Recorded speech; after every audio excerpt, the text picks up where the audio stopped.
ओम नमः शिवाय। हर हर महादेव। ऋषियों ने वायुदेव से विभिन्न प्रकार के प्रश्न उठाते हुए, कारण पूछते हुए ये पूछा कि हे वायुदेव, यदि भगवान शिव शांत भाव से रहकर सब पर अनुग्रह और कृपा करते हैं तो वो सबकी इच्छाएं एक साथ पूरी क्यों नहीं कर देते? जो सब कुछ करने में समर्थ हैं वह एक साथ ही सबको मोक्ष क्यों नहीं दे देता?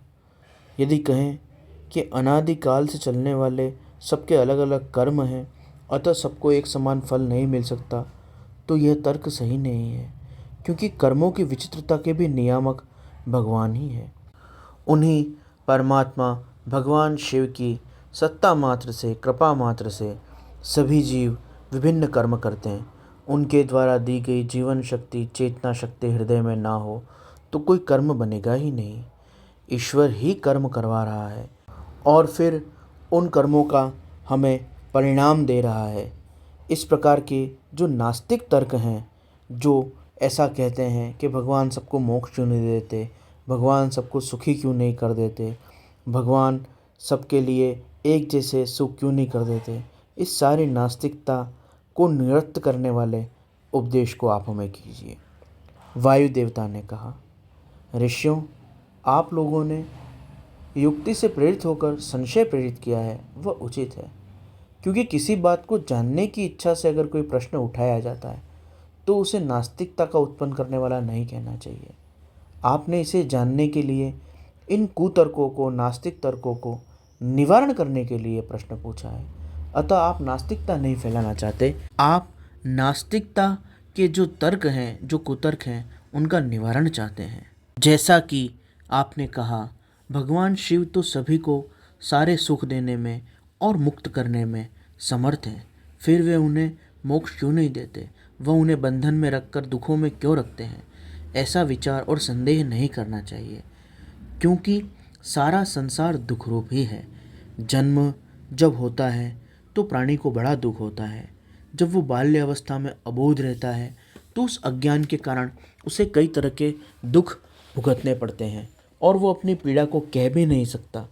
और उसके बाद जब वो युवा होता है तो इच्छाएं और ज़रूरतें और काम वासना ये उसे पीड़ित करते हैं। प्रतिस्पर्धा, अपने साथ के लोग, उन सब के द्वारा की गई निंदा, स्तुति आदि, इन सब से वो पीड़ित होता है। और वृद्धावस्था में तो शरीर के रोग और कमज़ोरी उसे दुखी करते ही हैं। जीवन के किसी भी दिन ऐसा क्षण नहीं आता जब मनुष्य जिम्मेदारी और कार्य से मुक्त होकर निश्चिंत हो जाए। वो सारे काम निपटा के और रात को आराम करता है, परंतु अगले दिन सारी दौड़ भाग उसके लिए फिर उपस्थित है। और कितना भी परिश्रम करके जीवन भर कार्य करे, परंतु जब वो देह को त्याग देता है, उसका जीव अंत हो जाता है, तब कुछ काम बाकी रह जाते हैं जो परिवार, समाज, जन, अपने लोग मिल के करते हैं। तो ये संघर्षों, कर्मों की परंपरा, इसका कभी अंत होता ही नहीं है। बुढ़ापे का दुख, रोग का दुख, बाल्यावस्था का दुख, अज्ञान का दुख, निर्धनता का दुख, धनवान होने के लिए जो अथक परिश्रम करना पड़ता है, निरंतर प्रयास करना पड़ता है, उस परिश्रम और उस प्रयास का दुख। इस प्रकार से बुद्धिमान पुरुषों ने, ज्ञानी पुरुषों ने इस संसार को दुखालय कहा है। यहाँ दुख स्थिर है। आप कितना भी भोजन कर लो, वापस आपको भूख का दुख सहन करना ही पड़ेगा। आप कितना भी कर्म कर लो, पर वापस आपको कर्म में उतरना ही पड़ेगा। निश्चिंत नहीं रह सकते। किसी भी प्रकार से यहाँ बेफिक्र, निश्चिंत, सुखमय जीवन उपलब्ध नहीं होता है। जब तक जीवन रहता है तब तक संघर्ष, दौड़ भाग, जिम्मेदारियाँ, कर्म, कार्य आदि लगे रहते हैं। 100 बातों की एक बात यह है कि संसार दुखालय है, इसका स्वभाव ही दुख है। तो फिर यह दुख रहित कैसे हो सकता है? स्वभाव में उलटफेर नहीं हो सकता। जल तरल है तो तरल रहेगा, अग्नि उष्ण है तो उष्ण रहेगी। उसी प्रकार यह संसार दुखमय है, अतः यह दुखमय ही रहेगा। इस स्वभावतः दुख रूप संसार के अंदर मनुष्य की इच्छा, वासना, प्रतिस्पर्धा, राग, द्वेष, सुख की कल्पना जुड़ी हुई है।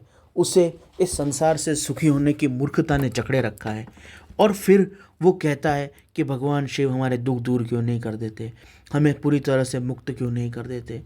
तुम स्वयं ही शिव की आज्ञा का उल्लंघन करके उनके स्मरण, उनके जप, उनके योग को एक तरफ रख के और संसार की इच्छाओं में, राग द्वेष में, नित्य कुछ न कुछ प्राप्त करने में, आगे बढ़ने में, कुछ बनने में, कुछ बनाने में लगे हुए हो, कुछ कर दिखाने में, कुछ करने में, कुछ न कुछ हो जाने में, किसी नाम पद में पूरी ताकत से लगे हुए हो, तो फिर तुम्हारे दुखों का अंत कैसे हो सकता है।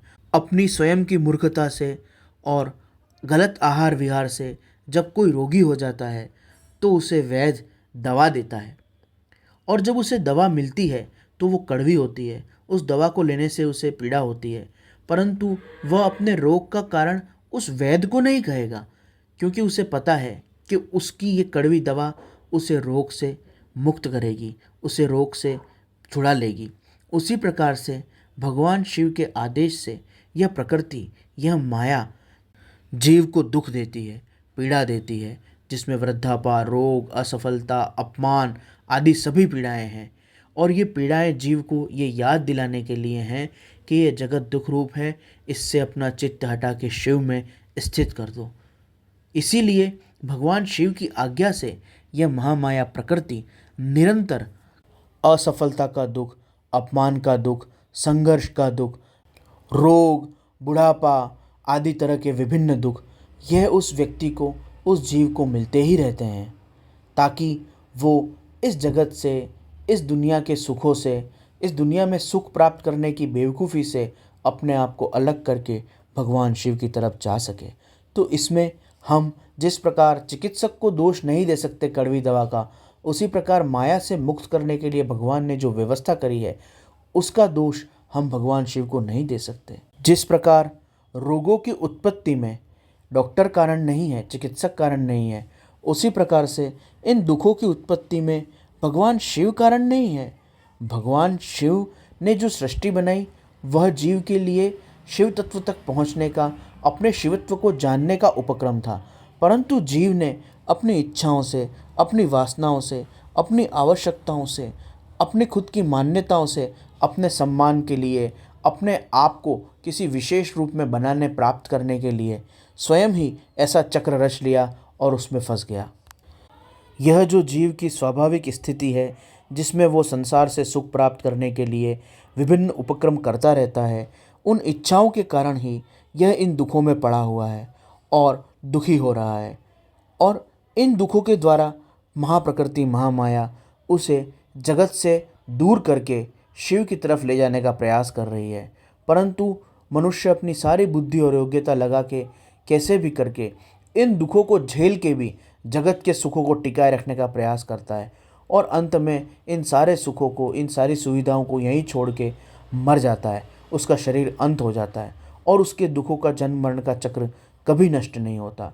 परंतु महामाया प्रकृति कभी प्रयास छोड़ती नहीं है, उसे रोग के रूप में, अपमान के रूप में, निंदा के रूप में, नित्य संघर्ष के रूप में, भूख प्यास आदि के रूप में निरंतर पीड़ा देती रहती है, ताकि उसे इस जगत की नश्वरता का भान हो और वो इस जगत से अपने चित्त को छुड़ाकर शिव में अपने चित्त को स्थित कर दे।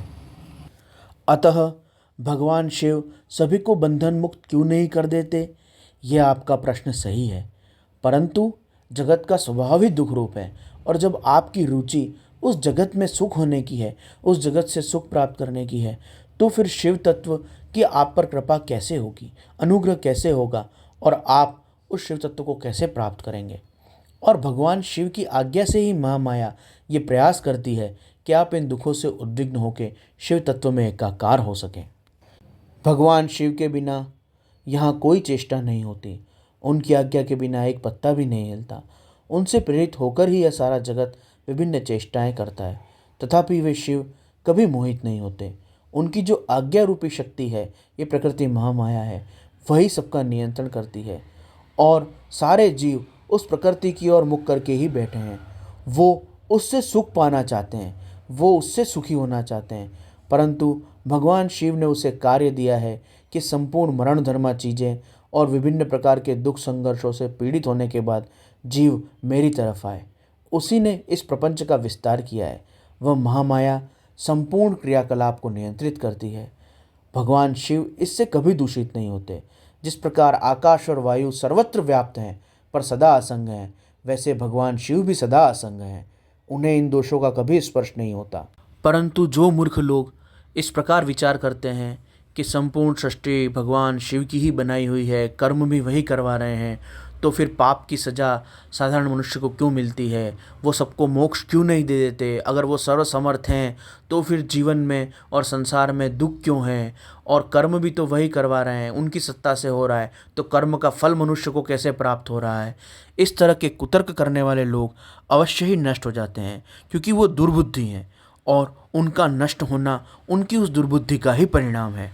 भगवान शिव की शक्ति से ही यह संसार चलता है, परंतु शिव इसके सत्ता मात्र अधिष्ठान है। जिस प्रकार सूर्य के होने मात्र से वनस्पति विभिन्न प्रकार से फलित होती है, जीवन के क्रियाकलाप चलते हैं, सूर्य उनमें कर्मों का कर्ता नहीं अधिष्ठान मात्र है, उसी प्रकार भगवान शिव की चेतना शक्ति अधिष्ठान मात्र है। वह हृदय को धड़का रही है। उसके बाद आप उस धड़कते हुए हृदय और जीवन में क्या इच्छाएं करते हैं और उन इच्छाओं को लेके आप किस प्रकार से प्रतिस्पर्धा, राग, द्वेष, कर्म करते हैं, और उनको करने में आप कभी अपमान भुगतते हैं, कभी निंदा भुगतते हैं, कभी संघर्ष, कभी भूख, कभी प्यास भुगतते हैं, और ये दौड़ भाग करते करते कभी आपको क्या रोग होता है, जीवन में क्या सफलता असफलता मिलती है, यह सब आपके स्वयं के निर्णय, आपके स्वयं की संसार से सुख लेने की इच्छा का परिणाम है। भगवान शिव इससे सदा असंग हैं। जब वायु देवता इस प्रकार समझा रहे थे, तब आकाशवाणी हुई, सत्यम ओम अमृतम सौम्यम। अर्थात यह जो बात कही गई है वह सत्य है, यह अमृतमय है और बहुत ही सुखकर और सौम्य है।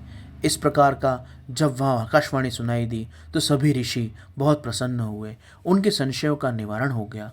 उन्होंने पवनदेव वायुदेव को प्रणाम किया। वायुदेव ने उन मुनियों के संदेहों का निवारण कर दिया, परंतु फिर भी वायुदेव ने यह नहीं माना कि इन्हें पूर्ण ज्ञान हो गया है, इनका ज्ञान अभी प्रतिष्ठित नहीं हुआ है। ऐसा विचार कर वायुदेवता ने कहा, हे मुनियों, ज्ञान परोक्ष और अपरोक्ष दो प्रकार का होता है। परोक्ष ज्ञान अस्थिर होता है और अपरोक्ष ज्ञान सुस्थिर होता है।